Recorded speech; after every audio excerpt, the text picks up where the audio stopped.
This is it. We're going for it. We're doing it now. Suburbs. Depending on when and where you're from, that word may conjure various images and emotions inside of you. Whether you think they're the white picket fence utopia of baby boomers' wet dreams, or you view them as the perfectly manicured prisons from which Midwest emo bands emerge. Both perceptions of the suburbs can be correct depending on time and location, but before I get ahead of things, we need to figure out exactly what about the suburbs even needs to be discussed. I mean, given their ubiquity and universality, it's a fair assumption that the suburbs are just a feature of nature, like forests and Walmart. We sure the suburbs haven't just always been here? There's physically nothing we can ever do to change or improve them? What do we do about the suburbs? For the sake of ease of consumption, this video is going to be broken down into 5 parts.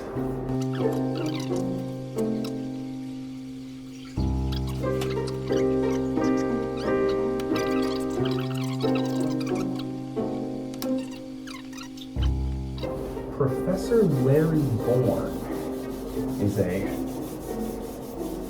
acclaimed urban planning professor at the University of Toronto, I believe. And I'm going to be relying on his work a fair bit. It's always good to, have smarter people that you can reference.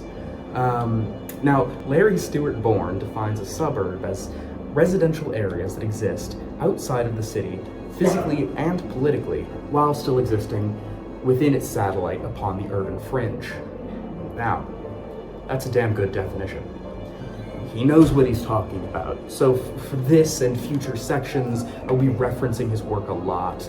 It's a very comprehensive overview of how things turned out the way they did. In fact, I'm even gonna write his name on the board here just because he deserves it. No, I'm not. The marker shut out on me.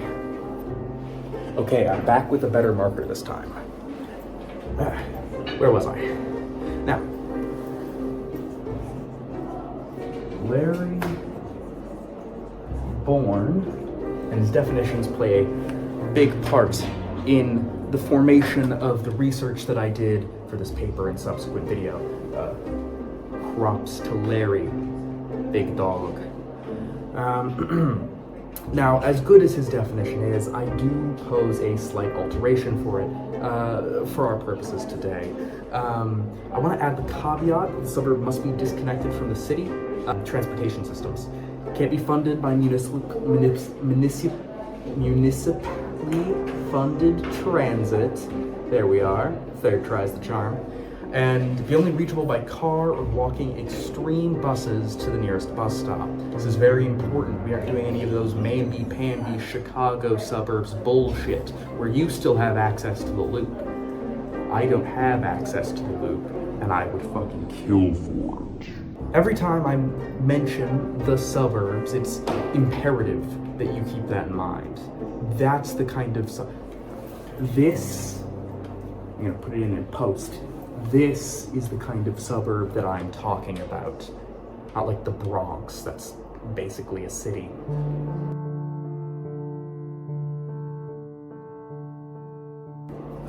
Did a new title. Now, the suburbs, in a broad sense, as in outlying communities surrounding more prominent cities, have likely existed for as long as cities have. I'm sure that Neolithic hunter-gatherers were absolutely jumping at the opportunity to get their 3-bed, 2-bath at a reasonable commute from Catalhoyuk. As we think of them, however, today, suburbs didn't properly begin to develop until about the 1920s. The wealthy upper middle class moved out of the larger cities to avoid mingling with the dirty poors. However, this phenomenon remained relatively localized to the largest cities. Most other people lived either within city limits or in small towns and rural areas. This was, of course, until World War II and the subsequent economic boom and GI Bill, which made purchasing a home extremely easy. I'm fairly sure as long as you were white, they would just give you a house for whatever you had in your pockets. It's crazy. These dirt cheap houses, however, were not made available to Black and brown Americans because, of course, they were two of the major demographics that the white people were attempting to run from in the first place. Through the use of outright banning non-white people from living in certain neighborhoods, as well as a myriad of other bureaucratic and economic restrictions, anyone who wasn't white was effectively locked out of the richest parts of cities. But the economic repercussions of this and suburban living in general will be discussed in greater length in the next section. The important thing to note here is the degree to which suburbs exploded at the time, as nearly exclusively racially and economic homogeneous neighborhoods that acted to preserve these qualities for as long as they possibly could. Between the 1950s and 1990s, suburban development absolutely fucking exploded, seeing a 181% increase in the number of houses built.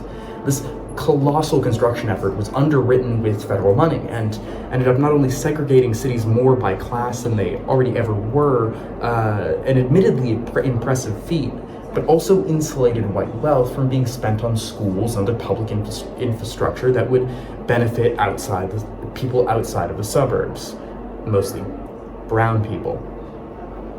That's kind of a theme with the suburbs.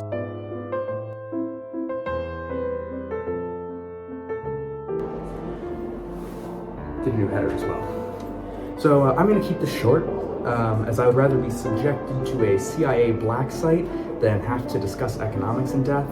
And it's my video. What are you going to do to stop me? You aren't my mom. One of the most prevalent issues with sprawling neighborhoods and cities is their maintenance cost and more significant wear on public infrastructure.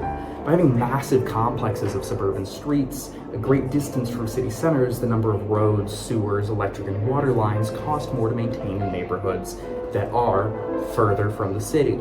The total cost of urban sprawl in the US is estimated to be about $1 trillion a year, money that could be given to those who truly deserve it.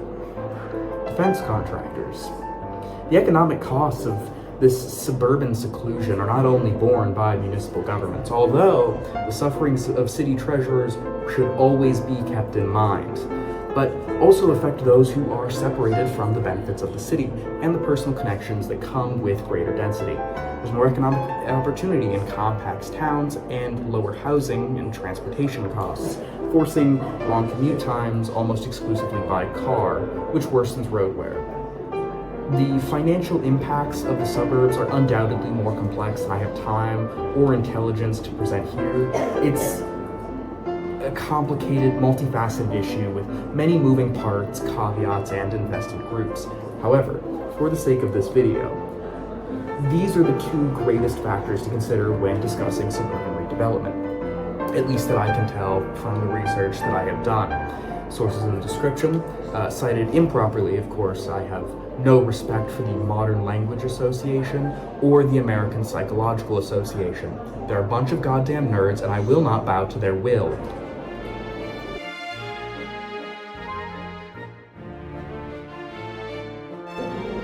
I don't know how well you can read this. My marker is starting to go. So, when you close your eyes and picture a homeowners association president, what do you picture? I imagine it's some kind of octogenarian hell-bent on policing their neighbor's property. And to be honest, I don't have time to get into HOAs. I'm just not going to touch it. However, what they represent is essential to understand in the context of this discussion. Today, almost all HOAs act as rigid enforcers of the status quo, which, as previously hinted at, is a disaster. There are still those, however, who cling to this status quo like it's the last life raft off the Titanic, and by God, they will not let any poor people in, even to their own detriment.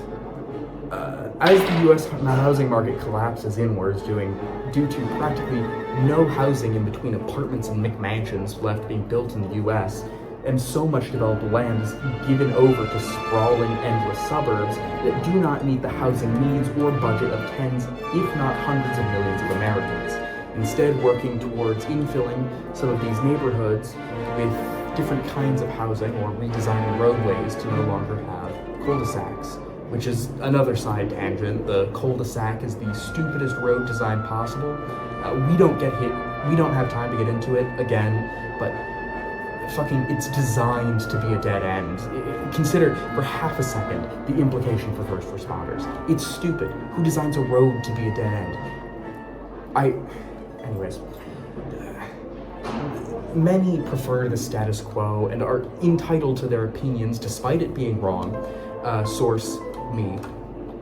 While researching for this video, I came across an article, Build the Suburbs, Solve the Housing Crisis by Gina Bellafante. And it has perhaps the most pretentious title I have ever read in my goddamn life, but it's a pretty good article. It, among other things, discusses the resistance to proposed infill developments in some parts of suburban New York City, without diving into too much depth, because, let's be honest, nobody really gives a shit what a bunch of New York suburbanites have to say about anything. The thing that stood out to me most is the paranoia that drove most of the opposition towards many changes in their neighborhoods. Fear that greater density and infill developments would greatly change neighborhood character, shrink pre-existing properties, and significantly increase time. All of these fears are unsupported by the effects of other infill development projects. Although that being true rarely has an effect on these kinds of sentiments. This was concluded by the paper, The Role of Neighborhood Social and Built Environments, including third places in older adult social interactions, by Varoja P. et al. The living conditions within suburban neighborhoods do not greatly affect opinions on policy nor contentness with one's neighborhood. Only their perception of the neighborhood significantly impacts their perceived happiness. Or, to simplify, people will believe whatever they want to about the condition of their immediate community. If they want to think that it's being overrun by crime, outsiders, whatever else, then that's likely going to be what they believe, despite evidence to the contrary.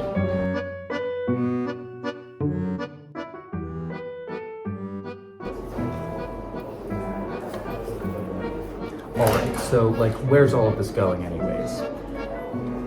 Admittedly, this was the part of the video that I dreaded writing the most, because obviously I'm not the first person to make these observations, nor am I the first person to pose the solutions that I'm about to pose, but nobody's really made these changes within the US, which means I'm still well within my rights to bitch about it. Really, one of the foremost changes that needs to be made in suburban neighborhoods is going to have to be density. We have these sprawling properties which cover upwards of an acre each. I know, I used to live in one, which is a complete waste of space in many cases. These locations where they're building massive McMansions make no goddamn sense. Having sprawling suburban neighborhoods within the immediate area of a city, just not a good use of land. However, on the flip side, these sprawling developments also cannot exist really far out from the city, because again, as mentioned, the economic cost to maintain something like that is enormous. It's stupid, it's $1 trillion, and we need to leave some for the poor defense contractors. They're starving and begging for it, and it's our job as the American people to help them. Really, finally, the third piece that I want to add to this is that municipal governments tend to do a really poor job communicating with very local grassroots organizations. As much as I wanted to drag HOAs, what they do function as is important. Having neighborhood groups to voice the opinions of groups of people is very important, and the work that they could do is invaluable, at least compared to what they're doing now, which is kind of just sitting around with their thumb up their asses. So, anyways, that's my 2 cents. Like and subscribe.